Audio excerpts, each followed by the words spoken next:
Les Mini biopic. Florence. Renaud. Kevin. Donc moi je suis Florence, je suis co-autrice, journaliste et comédienne. Moi je suis Kevin, co-auteur, réalisateur et producteur. Moi je suis Renaud, je suis co-auteur, réalisateur, comédien et compositeur. Et TDAH. Et TDAH. Et hypersensible. Et Et hyperactif. Le trio gagnant. Les mini biopics, c'est une série de courts-métrages. Qui sont basés sur les podcasts Les Carnets Alvéoles. Une vie change et le monde se transforme. Donc ça parle de parcours résilients, tout près de nous. Ça pourrait être votre boulanger ou votre grand-mère. Mais c'est très inspirant. On a l'habitude de voir toujours des biopics de gens très connus et très célèbres. Mais autour de nous, on a toujours des personnes en fait qui ont des parcours de vie totalement incroyables et qu'on met jamais à l'honneur. Les mini biopics, on leur offre la parole. Monsieur Blanchin, si vous voulez revoir votre fille vivante, alors faites bien tout ce qu'on vous demande. Alors Mathieu, là, il y a le comédien qui a joué votre rôle. Et il y a les deux réalisateurs.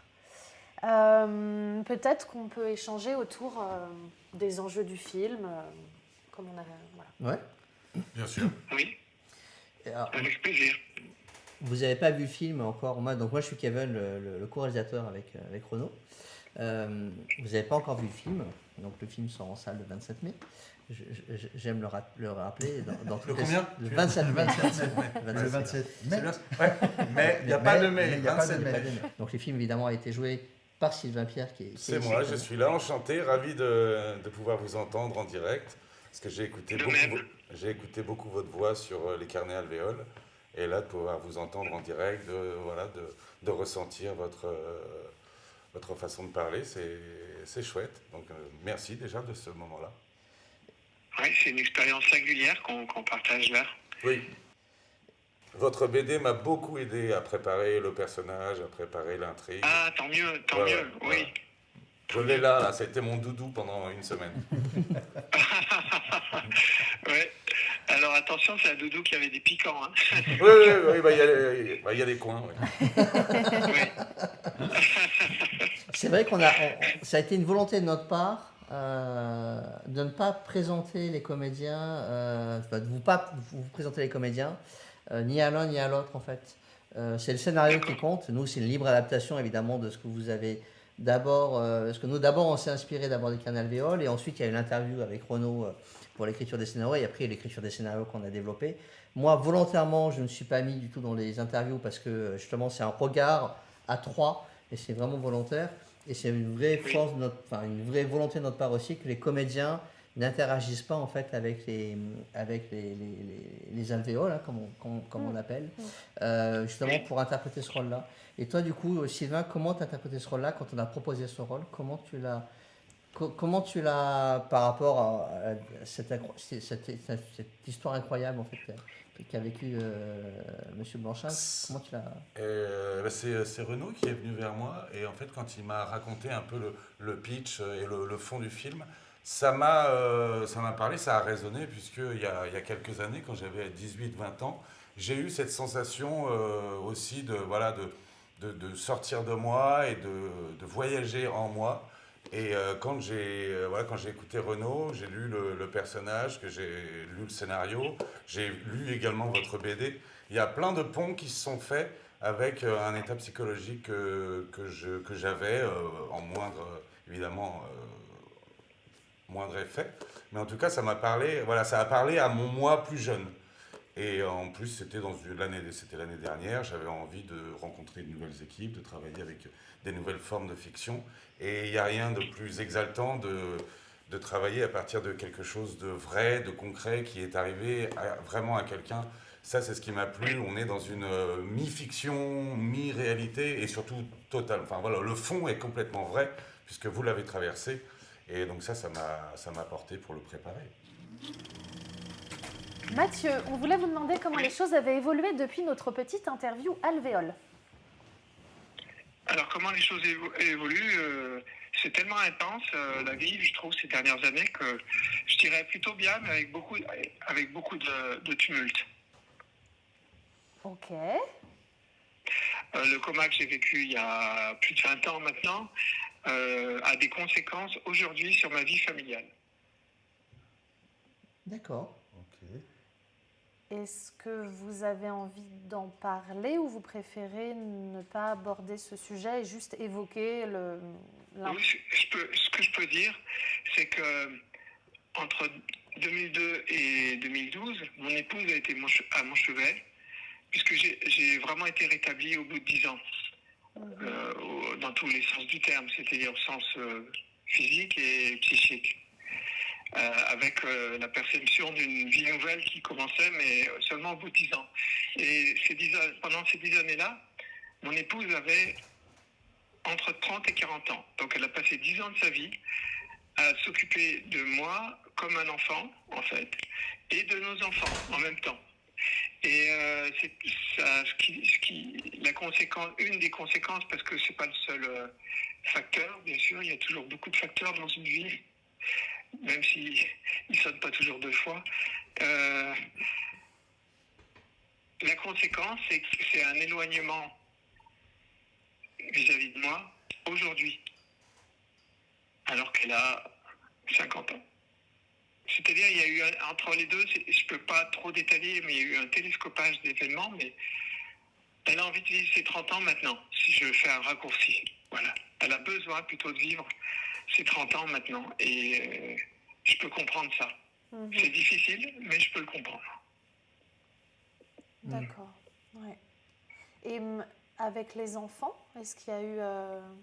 est-ce que les relations... Les enfants, et pour notre bonheur, c'est Jeanne qui a 26 ans et Marius qui a 21 ans.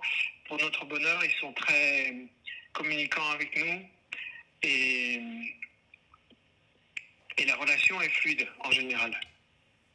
D'accord.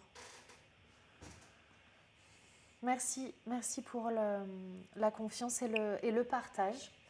Oui.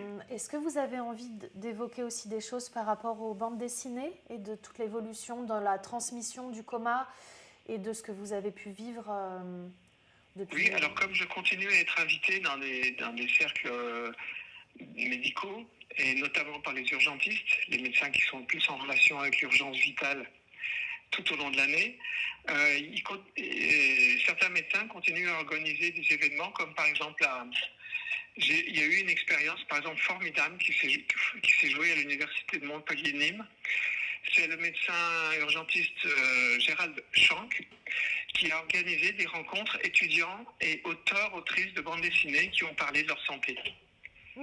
Et on a passé une journée absolument formidable à simplement raconter et discuter avec les étudiants de la question comment raconter ça. Comment raconter le cancer, comment raconter un accident de voiture, etc. Comment et pourquoi, c'est-à-dire pourquoi en 2 mots.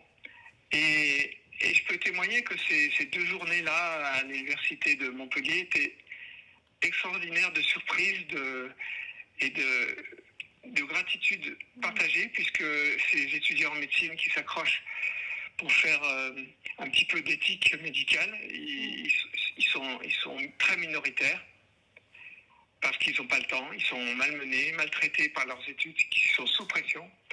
Et donc le temps qu'ils ont consacré à ces 2 journées avec des auteurs et autrices de bande dessinée, ils se sont penchés sur le sens aussi de leur propre vocation. Ok. Quand on avait fait l'interview ensemble, c'était très important pour vous de dénoncer ce qui se passait autour du coma. Est-ce que vous avez l'impression que ça a évolué justement dans le milieu médical? Est-ce qu'il y a une autre vision par rapport au coma, par rapport aux EMI? Est-ce que ça a un peu évolué en fait, depuis qu'on en a parlé? Et que c'était vraiment un sujet qui vous tenait à cœur? Je dirais un peu, oui, et c'est une grande espérance en l'humain pour moi c'est l'ENA. Parce que notamment cet urgentiste Gérald Champ qui m'a dit que dès qu'il a lu ma bande dessinée Comment vous pensiez que j'étais mort, dans les semaines qui suivent, il a changé sa pratique d'urgentiste. Un exemple très concret, en général, il y a une école aussi, entre guillemets, de médicale qui est de surstimuler les patients qui sont un peu vaseux ou qui ont des vertiges ou qui sont un peu absents. Surstimuler, quitte à les pincer, les gifler, mettre de la lumière, de la musique. Et là, il a compris, avec ce que j'ai traduit de mes ressentis d'hypersensibilité alors que j'étais dans le coma. Il change toutes les recommandations à son équipe lors de ces nuits de grande garde. C'est-à-dire qu'au contraire, lumière tamisée, calme, silence, aucun objet qui tombe le moins possible.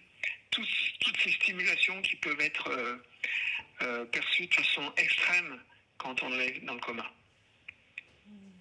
Pour moi, ça, c'est une grande évolution parce que comme il est enseignant, il sensibilise forcément ces étudiants-là à des aspects qui étaient négligés auparavant.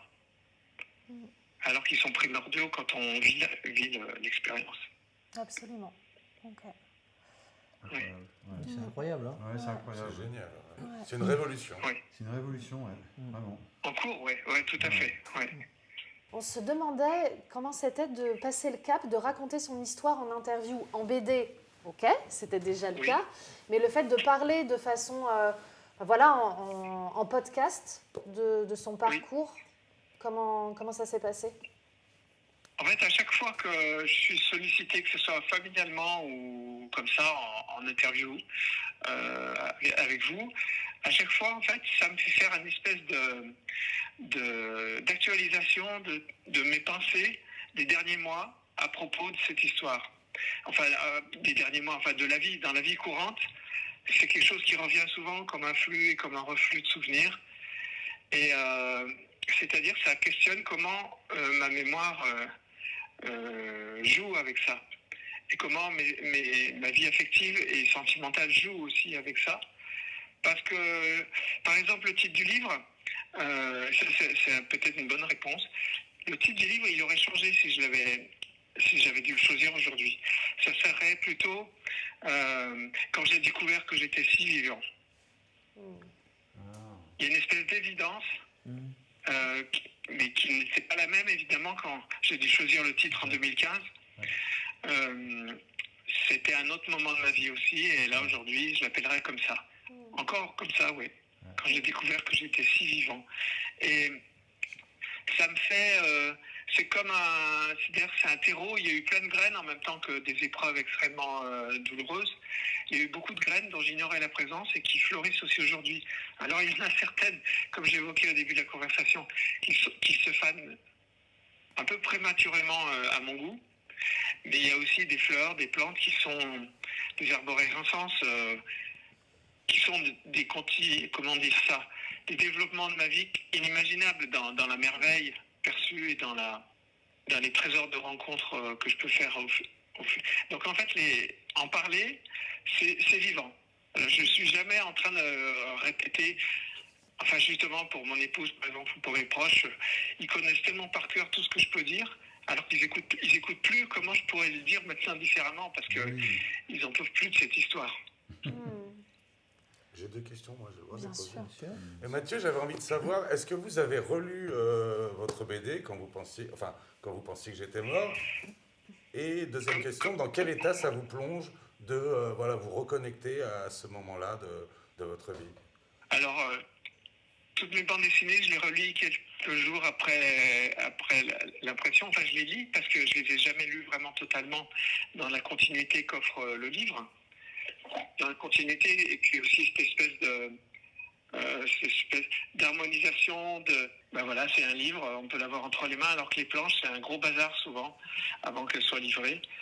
Même si je me relis chaque matin, ça me fait un effet de... C'est-à-dire que je le relis pas maintenant, mais ça m'arrive de le feuilleter. Et à ce moment-là, ce qui est très particulier, c'est que c'est comme si c'était hier. Donc j'ai pas envie de le relire en fait. Ah oui. Oui. D'accord. Est-ce que vous continuez les soins énergétiques? Oui, tout à fait. Oui. C'est un des développements que j'ai connus dans les années qui ont suivi ma convalescence. Dans les 2 années de ma convalescence, en fait, j'ai passé une partie de ma vie à courir Paris, à courir la France, pour aller rencontrer des thérapeutes qui pourraient me faire aller mieux et puis mieux comprendre surtout. Ce que j'avais de nouveau en moi, qui était peut-être latent, mais qui était nouveau dans le sens où je n'avais jamais développé consciemment l'approche en tant que thérapeute des autres êtres humains. Mais là, ça s'est affirmé en fait très fort 4-5 ans après la convalescence, après le coma lui-même, je peux dire.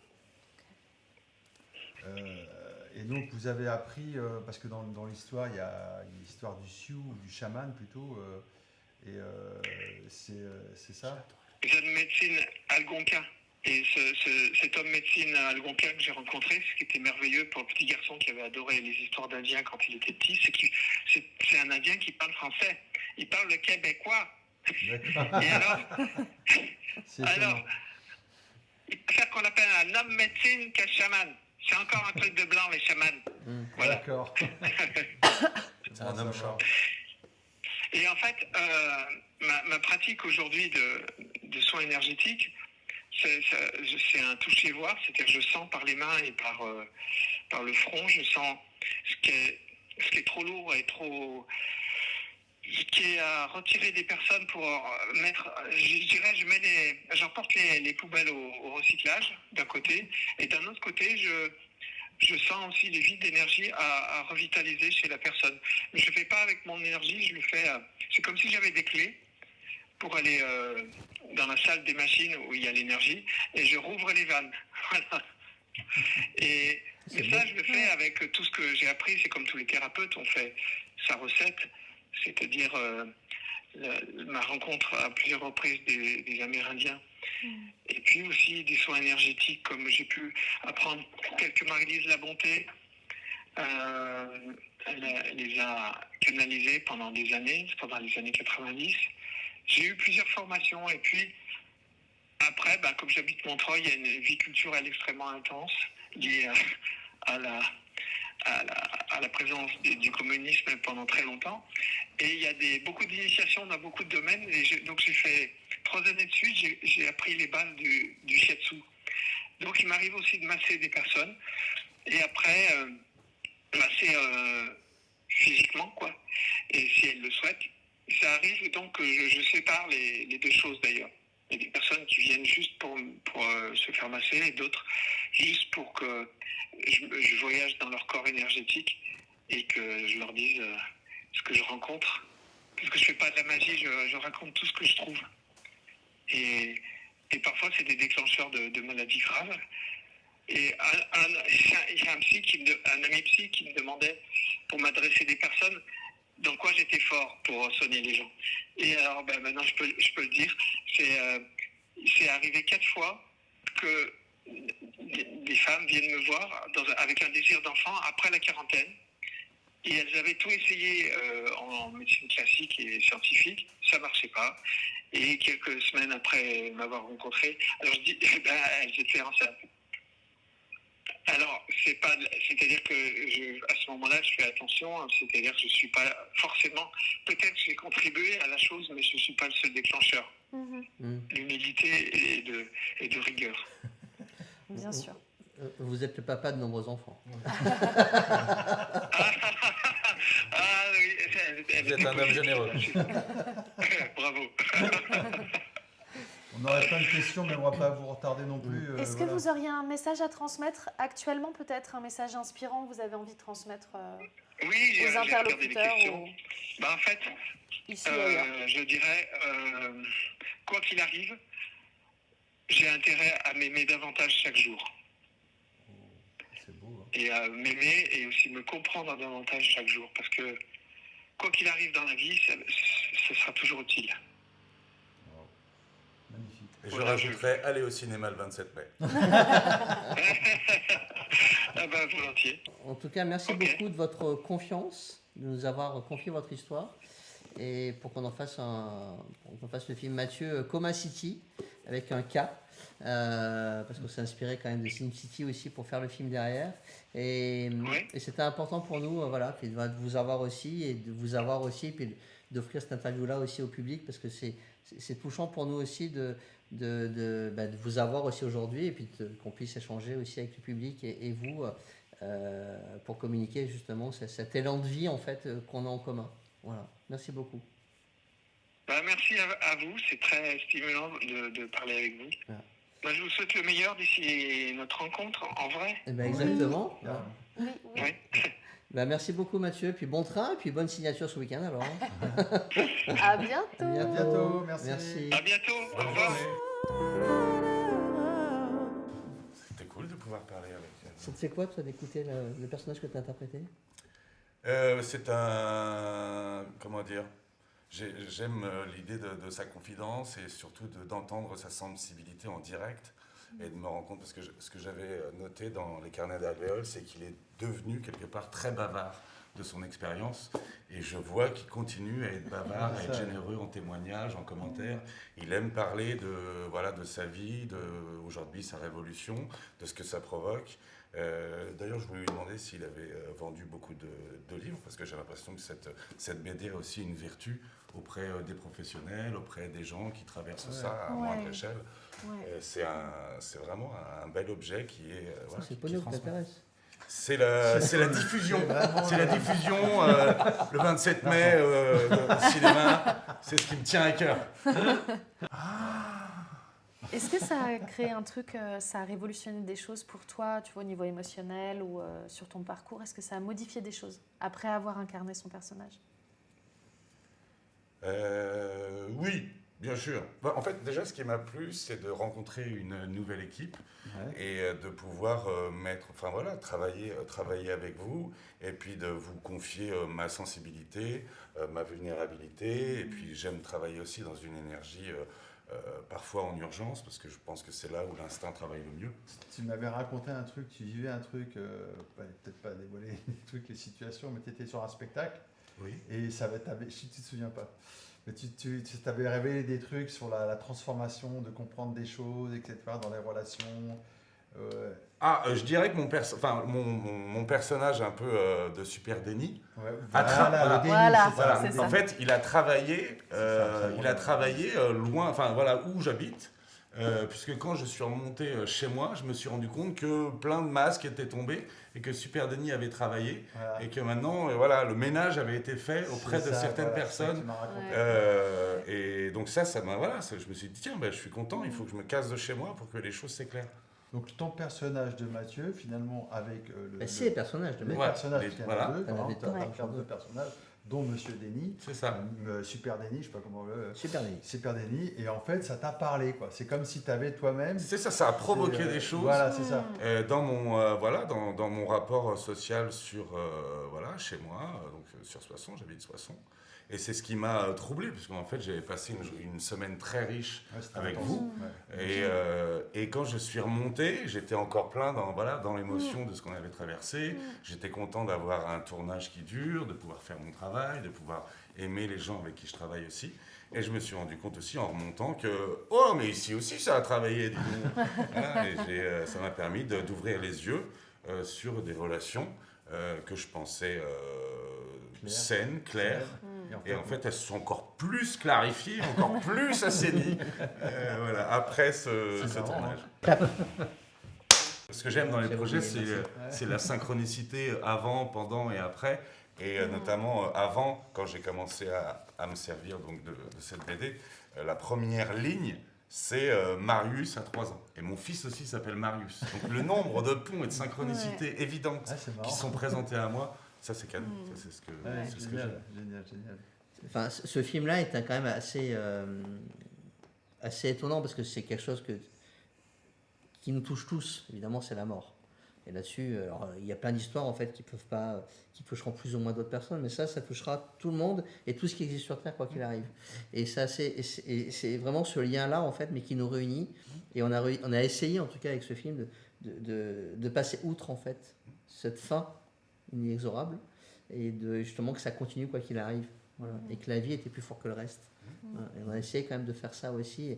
Et tout ça en prenant ça, pas du tout à la légère, mais justement d'en faire un film quand même joyeux. Parce que le film, je trouve qu'il est joyeux. Oui, quand même. C'est une aventure. C'est une aventure, c'est une vraie vraiment, aventure ouais. comme une vie en fait. Et puis c'est raccord avec le titre qu'il mettrait maintenant, Oui. en fait. Donc finalement, ça. on a avancé Ouais, en ce qu'il parallèle dit, dans le ouais. process quoi, de réflexion et de créa. Quoi. Parce que c'est vrai qu'on a, du coup, on a plein de questions, on a envie de lui poser plein de questions, mais il faudrait presque avoir. On le rappelle. On le rappelle, mais là, ouais. On Et rappellera sent plus le tard. sentir si vivant, c'est-à-dire que là, au moment où il est le plus mort, entre guillemets, et c'est là où il se sent le plus vivant quand même. C'est comme si il avait connecté avec une force intérieure incroyable, il se reconnecte avec l'univers ou je ne sais quoi, et il touche à ce truc-là, et c'est ce qu'on voit dans la BD à un moment donné. Il plonge au fond de lui, il découvre ce monde-là en fait. Ça, je suis si vivant quand même, c'est ce qu'il a dit ce qu'il vient de nous dire, c'est extraordinaire. Moi, j'avais vraiment envie de l'interviewer aussi, parce que quand j'ai vécu un soin énergétique avec lui, je n'ai pas dormi pendant 3 jours. Enfin, 3 nuits. Ouais. C'était d'une Elle a puissance. dormi la journée, par contre. Elle a dormi, Ah, tu dormais un peu quand même ou pas du tout dormi? Non, Non, j'avais tellement d'énergie, Ah oui? c'était incroyable. Et t'as fait Je comment? n'avais pas envie de dormir. T'as fait quoi? Bah après, au bout de 3 jours, je me suis écoulée quand même. Mais, Oui, mais pendant ces 3 jours... mais 3 jours, j'ai bossé, j'ai créé, j'ai vu des gens, D'accord. Ah ouais, j'étais à fond, quoi. Et je trouvais ça dingue, justement, ce parallèle avec... il a vécu le coma. Et cette espèce de... Toutes les croyances qu'on a aussi autour de ça, ils sont comme morts, et toutes les maltraitances qu'il y a autour du coma. Oui, Et c'est qu'il ça. soit capable, après, de redonner autant de libération de vie. C'était dingue. Comment tu l'as rencontré, toi, Mathieu? Justement comme ça. En soin Parce que, énergétique. en fait, avec le journalisme au début, j'avais vraiment des thématiques où je testais plein de trucs en médecine alternative. Donc j'étais toujours cobaye pour plein de soins, kinésiologie, médecine chinoise, tout ça. Et j'ai fait un soin avec lui. Et j'ai fait un soin avec lui. Et en parlant avec lui, il m'a expliqué justement cette histoire d'expérience de mort imminente, aussi vraiment vécue. Et moi, j'étais fascinée par ce sujet-là dès le départ. Donc je lui ai dit, interview. Et c'est parti comme ça. Et toi, qu'est-ce qui t'a motivé du coup? Et moi, je disais tout à l'heure, moi, c'est cette relation justement inexorable en fait. Ce qui m'a motivé de faire ce film-là, c'est de faire quelque chose qui continue quoi qu'il arrive. De continuer quoi qu'il arrive en fait. Et un film, c'est un passage. Quand on fait un film aussi, c'est évidemment, c'est pas une question de postérité d'être à l'Académie française. C'est pas ça en fait, mais c'est. Ah bah. Non, mais Si. non, c'est un film en fait. On fait pas quand on écrit le film et quand on produit le film, qu'on le réalise, et après qu'on le donne au public. Il a sa propre vie derrière, et en fait c'est se lâcher prise. Et après il faut accepter évidemment les retours des publics, etc. Ils comprennent pas. Il faut accepter ça aussi, mais le film a son propre vie aussi, Oui, et c'est quelque chose qui reste en fait aussi dans le temps. Voilà. Et c'est ça qui correspond à ce film-là en fait, qui m'a intéressé de travailler aussi avec ce film-là, et en faire quelque chose d'un petit peu d'atypique. Voilà. Ouais. Avec le nom de notre distributeur, c'est rigolo, Ouais. mais c'est d'un film un peu atypique par rapport avec une narration qui est pas linéaire du tout en fait. On a voulu en faire une narration qui est, vous découvrirez le film évidemment. Le 27 mai. Et d'en faire une narration justement qui était non linéaire, et de raccrocher les morceaux justement par rapport à ça, et pour qu'on comprenne en fait la douce folie en fait d'un trauma en fait hyper fort en fait qui est le coma. Et puis d'assumer, enfin moi c'est ce qui me, Oui. là, c'est ce qui me parle, assumer les ponts qui existent C'est ça. entre la sensibilité et l'imaginaire. Et voilà, que ça peut être un couple formidable pour croire en soi, pour croire en ses vertus, en ce qui parfois nous freine, ce qui parfois nous exalte. En fait, voilà, tout ça est on est pétri d'amour, on est pétri de doute, on est pétri d'imaginaire, de sensibilité, et les potards sont plus ou moins égaux. Et tout ça à accepter, c'est formidable quand en plus on le met dans le film, dans un film qui va sortir. Oui, parce que c'est Le 27 mai. Ce que je voulais dire, c'est que c'est un film qui, on raconte une histoire vraie, mais le sujet nous permet de complètement délirer, de faire complètement dans la fiction, de partir dans un délire de fantasme. C'est génial parce que c'est un univers entier, quoi. Ouais, puis c'est bien écrit. Je sais pas qui a écrit ça, mais ça m'a l'air bien écrit. Non, On va faut couper pas ça, On on va va tenter, moi, le coup pas. J'ai parlé à un ami qui a vécu aussi un coma, cancer, Trépanation. trépanation. Ah. Et quand je lui parlais de Mathieu, tout ça, il m'a dit, mais c'est incroyable. Il dit, moi, c'est pareil, pour parler du coma. C'est-à-dire qu'il se souvient de tout. D'accord. Il se souvient de tout, pendant toute sa période de coma, il se souvient de tout. Et c'est ce qu'a Mathieu, sa BD, c'est ça, c'est son coma entier. Et ça fait 150 pages, et il raconte, je sais pas, 2-3 mois de coma quand même. C'est quand même énorme. Il voit toutes les étapes et tout.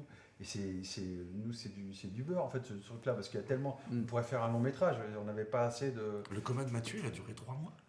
Je ne veux pas dire de bêtises. Non, je pense pas. Pas autant. Pas autant Non. C'était assez J'ai long quand plus même. la durée exacte. Mais... Ouais. En Bon, tout je ne cas, veux pas dire il de bêtises, je ne sais pas. Ouais. s'est passé un milliard de choses. Honnêtement, mais là, il Mais s'est on passé peut- un milliard ouais. de choses. Ah oui, Et c'était c'est ouf, intense. c'est dingue, Et c'était complètement. C'était un film fantastique, quoi. Voilà, donc à écrire, c'était génial parce que ça pouvait partir très loin. Et on a eu du mal à choisir les scènes, il y avait tellement de choses à dire. On Ouais. n'a pas pu tout dire dans 14 minutes, c'est impossible. Non, c'est Et impossible. vous avez eu du mal à trouver l'acteur. On a du mal à trouver l'acteur, il y a eu un gros casting. Moi, j'ai eu du mal à me trouver aussi. Il s'est Je perdu. cherchais beaucoup. Non, mais Les c'est toujours très compliqué de trouver le comédien qui va incarner une histoire vraie. Mm. Et parce qu'il faut qu'on se décale, il faut qu'on se décroche vraiment de la réalité. Il Mhm. ne faut pas en fait que la personne, en fait, parce que c'est une adaptation.